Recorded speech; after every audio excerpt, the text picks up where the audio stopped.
Yeah, Cheryl, earlier this week, the mayor said that he was coming down here to Springfield to argue and advocate for what he said was the $1 billion that the state owes the city of Chicago. Today, he had his chance to make his case to leading lawmakers and the governor.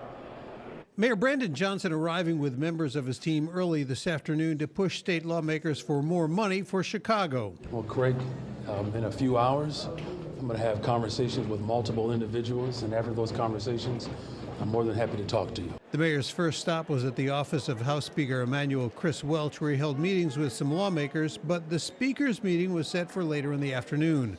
One of the mayor's priorities is advocating for additional funding for Chicago public schools, something a number of lawmakers privately scoffed at. It comes at a time when the city is about to begin negotiations with the Chicago Teachers Union on a new contract. But if he wants to help me to make sure that more money gets into Chicago public schools, and again, he would join me in asking for an additional $200 million into the school funding formula, which would increase it to $550 million.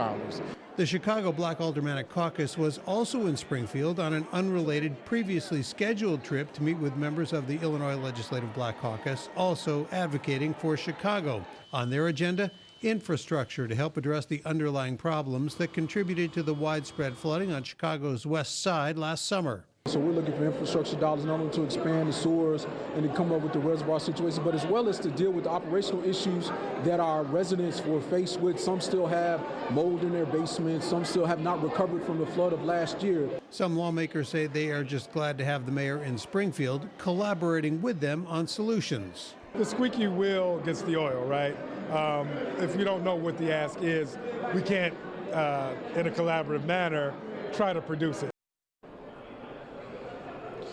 Just a moment ago, the mayor and his team walked into the offices of Senate Republican leader John Curran for a meeting. After that, he is supposed to come out and talk to the media. A short time ago, he had his meeting with the governor. Watch breaking news on YouTube. Subscribe to ABC7 Chicago Eyewitness News.